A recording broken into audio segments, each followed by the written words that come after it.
Assalamualaikum warahmatullahi wabarakatuh. Perkenalkan, nama aku Dini Miranti. Ya, pagi ini aku ingin memberikan atau men-share informasi pengalaman tentang bagaimana memperkenalkan diri dengan baik sewaktu melakukan wawancara. Jadi, teman-teman yang sudah menonton video ini, aku ingin mengingatkan kembali nih, alasan kenapa kita melakukan wawancara. Mungkin karena ingin mencari pengalaman atau bagaimana, tapi yang penting adalah tujuan untuk dibuatnya video ini adalah supaya kalian bisa diterima di perusahaan yang kalian tuju atau di perusahaan Jepang. Jadi untuk hari ini adalah share pengalaman bagaimana melamar bekerja di perusahaan Jepang sebagai perawat lansia dengan program bekerja memakai visa Tokutegino atau Specified Skill Worker. Bisa disingkat juga dengan visa TG atau visa SSW. Baik, sebelumnya Dini akan men-share terlebih dahulu pengalaman dari Kak Tiara, alumni Stikes WDH Pamulang, yang sudah melakukan melalui perekrutan bekerja di Jepang sebagai high level caregiver melalui Jellyfish Indonesia. Disimak ya, enjoy!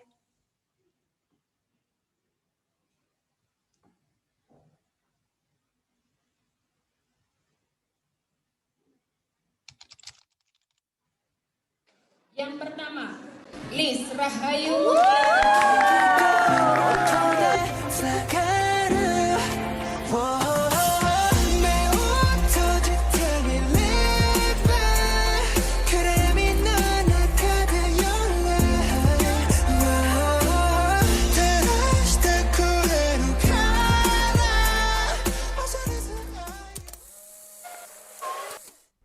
Assalamualaikum warahmatullahi wabarakatuh. Perkenalkan, nama saya Liz Rahayu Mutiara, lulusan dari Stikes Widya Dharma Husada Tangerang, angkatan 2015. Tahun 2019 lalu, saya telah menyelesaikan pendidikan saya sebagai sarjana keperawatan. Dari situ juga awal langkah saya untuk mengikuti program Jellyfish Caregiver. Jellyfish Caregiver menjadi salah satu jembatan antara kami, para perawat, dengan perusahaan-perusahaan atau panti lansia di Jepang. Tapi jangan khawatir, Jellyfish Caregiver Indonesia bekerja sama dengan panti-panti lansia yang bonafit di Jepang. Jadi, biaya pendidikan kamu selama di Jellyfish Caregiver akan free. Iya, biaya pendidikan kita selama belajar di Jellyfish Caregiver Indonesia free. Mulai dari belajar N5, N4, lulus ujian Kaigo Bahasa Indonesia, sampai lulus ujian Kaigo Bahasa Jepang. Selain itu, Jellyfish Caregiver Indonesia juga bekerja sama dengan badan hukum yang terpercaya dan pastinya akan membantu kita semua selama bekerja di Jepang. Setelah menempuh pendidikan selama 1 tahun, akhirnya Desember kemarin, saya dan teman-teman saya berhasil terbang ke Jepang. Kurang lebih 2 bulan, kami sudah bekerja di panti lansia yang ada di Tokyo. Dan sekarang giliran kalian untuk ikut program dari Jellyfish Caregiver Indonesia. Yuk ikutan, langsung cek Instagramnya di jellyfish.caregiver. Assalamualaikum warahmatullahi wabarakatuh.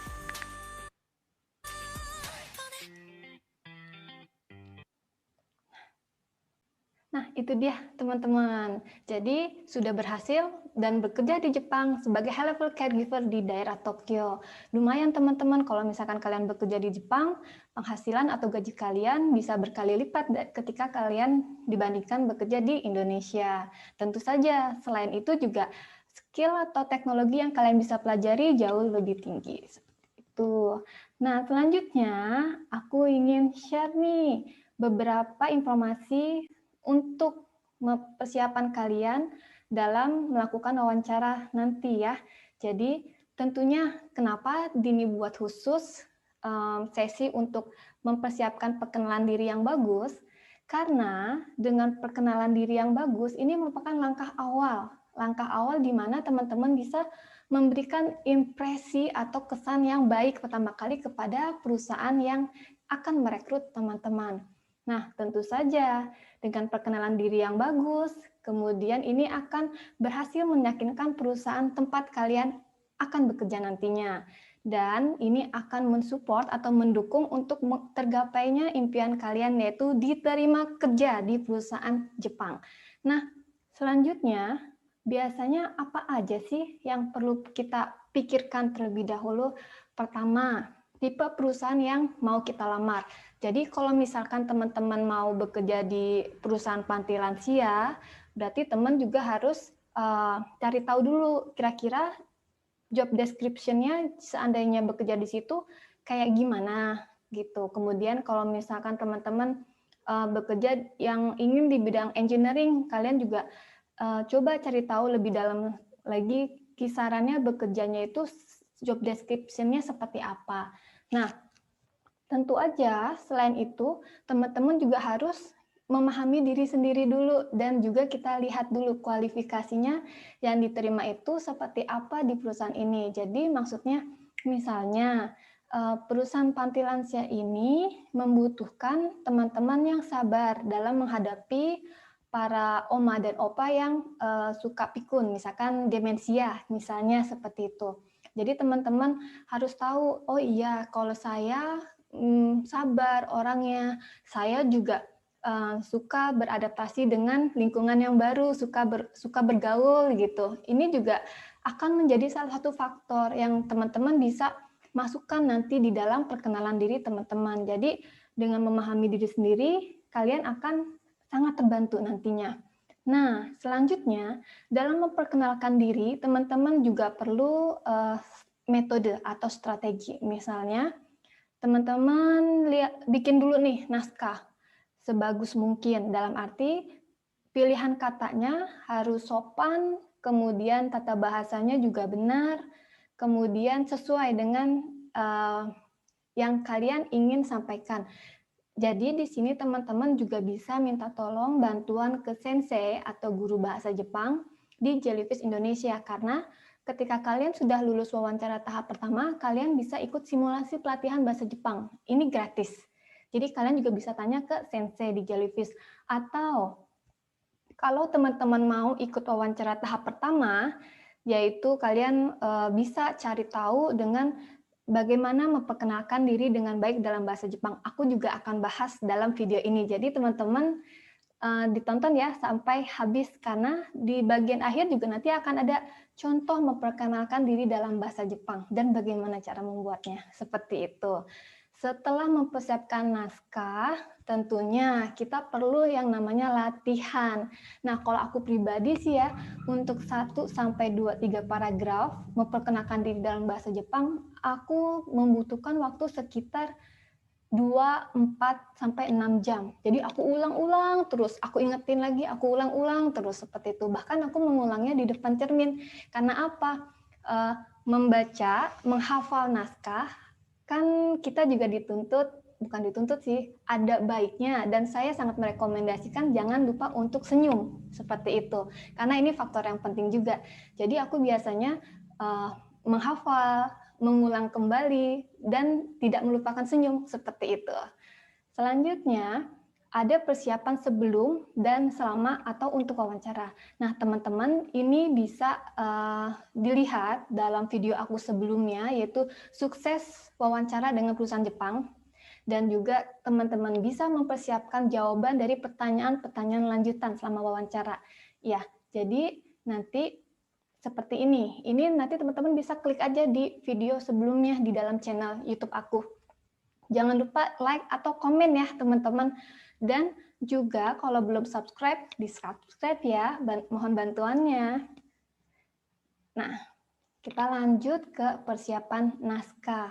Untuk persiapkan naskah, teman-teman pertama biasanya yang perlu disiapkan atau informasinya berupa nama lengkap, nama panggilan, kemudian usia, selanjutnya adalah lulusan universitas mana. Nah, tapi balik lagi ya teman-teman, sebenarnya ini bukan standar wajib, ini hanyalah salah satu variasi dalam memperkenalkan diri.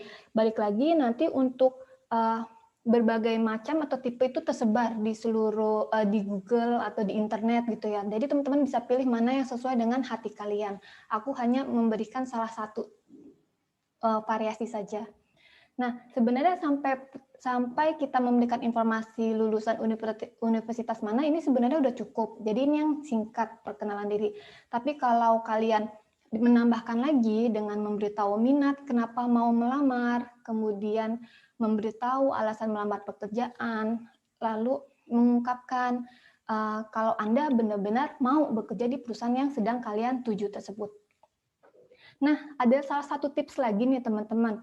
Kalau misalnya kalian kan mau bekerja di luar negeri, tetapi posisinya adalah teman-teman sudah menikah atau sudah punya anak.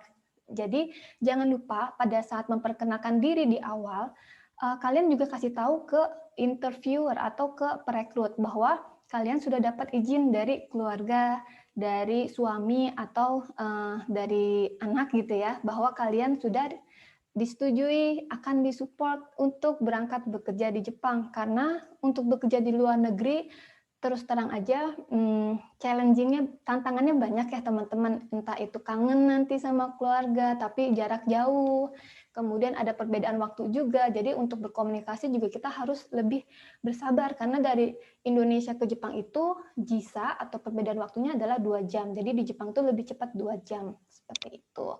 Jangan lupa kalau misalkan teman-teman mempersiapkan informasi yang Dini sebutkan tadi dalam bahasa Jepang, tentunya ini akan memberikan nilai tambah gitu untuk kalian menjadi memiliki peluang lebih besar untuk lolos ikut wawancara dengan perusahaan Jepang.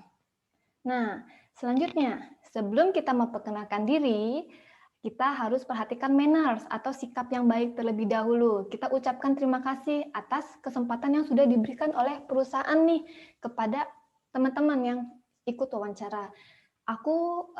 Ini salah satu tipe variasi aja ya. Kalian nanti bisa pilih yang sesuai dengan hati kalian.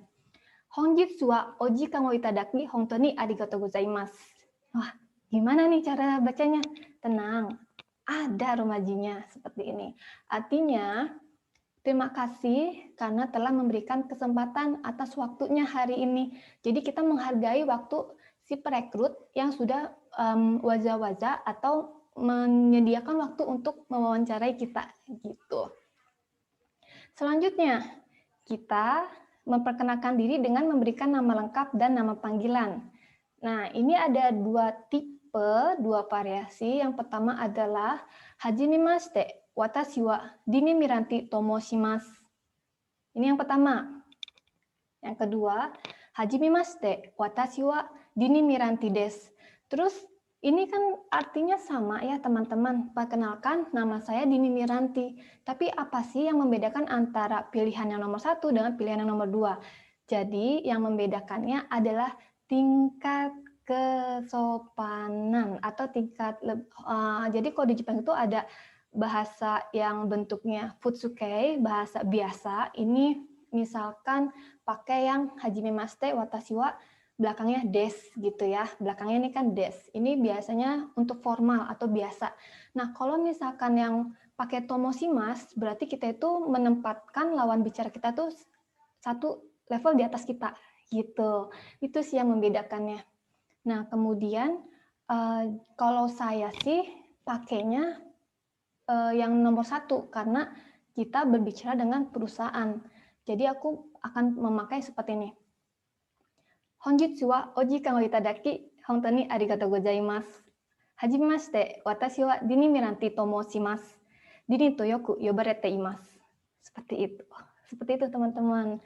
Nah, selanjutnya yang terakhir nih di dalam slide dia ini ada Dini to yoku yobarete imasu. Nah, ini romajinya.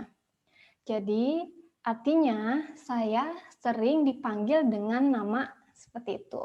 Nah, kadang ada kan ya yang 2 suku kata nama, misalkan Dini Miranti. Teman-teman bisa aja dipanggil Mira ternyata, atau dipanggil Ranti. Tapi lebih enak lagi kita jelaskan ke perusahaan, ini loh nama panggilan saya. Jadi dipakai kata nama depan. Nah, selanjutnya kita bisa memberikan informasi usia. Kalau usia dalam bahasa Jepang mau nggak mau kalian harus menghafal teman-teman. Pokoknya urutannya gini. Angka bilangan dalam bahasa Jepang di belakangnya dikasih sai. Tapi memang ada beberapa jumlah bilangan usia yang istimewa ya. Misalkan 20 tahun di bahasa Jepang itu hatachi seperti itu. Karena aku sekarang dalam pembuatan video ini aku usianya 31 tahun. Jadi aku seperti ini. Kotoshi watashi wa 31 desu. Tahun ini saya berusia 31 tahun gitu ya. Tapi teman-teman bisa pakai watashi wa 25 tahun. Watashi wa 25 歳です. Seperti itu. Jadi masukin usia bilangannya di sini. Kalau kotoshi ini artinya tahun ini. Watashi wa 25 歳です. Tahun ini saya berusia 25 tahun. Seperti itu. Nah, selanjutnya adalah teman-teman bisa menjelaskan asal universitas atau jurusan teman-teman. Bisa seperti ini. Kalau Dini kebetulan jurusan dari sastra Jepang, jadi Dini akan melakukannya seperti ini. Watashi wa Estebialia no Daigaku no Nihongo Gakubu kara Sotsugyo shimashita. Jadi nama universitas dulu, baru jurusan. Kemudian untuk kara artinya dari, Sotsugyo shimashita artinya sudah lulus. Nah, kalau teman-teman yang dari lulusan keperawatan atau kebidanan bisa menghafalkan kosakata yang Dini berikan seperti ini. Nah, kalau Daigaku artinya universitas. Gakubu, fakultas atau jurusan. Kango Gakubu ini jurusan keperawatan. Nah, kalau untuk Josang Gakubu artinya jurusan kebidanan, seperti itu. Jadi ini ya mau nggak mau kalian harus hafalkan, karena ini kosakata. Kalau melatih kosakata bisa dengan ditulis berkali-kali atau dengan dihafalkan, didengarkan, seperti itu. Nah, selanjutnya jangan lupa terakhir kita bilang senang berkenalan dengan Anda. Dozo yoroshiku onegai itashimasu. Ini dia bahasa Jepangnya. Nah, teman-teman kalau misalkan kalian ingin bertanya lebih lanjut tentang program perekrutan bekerja di Jepang sebagai high level caregiver atau program engineering, kalian bisa hubungi Robert Sang di nomor yang tertera atau dengan Dini, dan kalian bisa kepoin juga Instagramnya jellyfish_caregiver untuk perekrutan sebagai perawat lansia di Jepang, seperti itu. Nah, ini dia yang tadi sudah muncul di dalam video sebelumnya, merupakan alumni Stikes WDH, lulusan keperawatan high level caregiver ke Jepang melalui Jellyfish Education Indonesia. Seperti itu teman-teman. Nah, selanjutnya nih, aku juga mau share tentang perkenalan diri dalam bahasa Jepang. Seperti itu ya teman-teman ya. Nanti kalian bisa pelan-pelan kok, dengan banyak latihan pasti bisa ngomongnya, temponya lebih bisa lancar, bisa lebih cepat juga.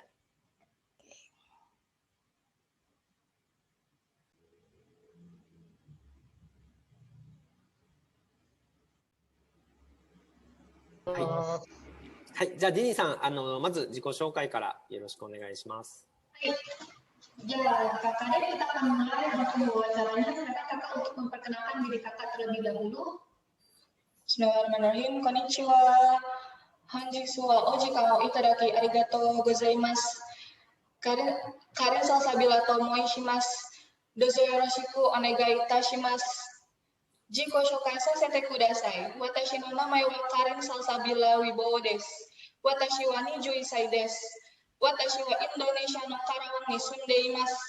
Watashi wa Stikes Mitra Keluarga Bekasi ni Senni Junen Sotsugyo-sei desu. Zehi isho ni hatarakita to omoimasu. No de douka yoroshiku onegai itashimasu. Arigatou gozaimasu.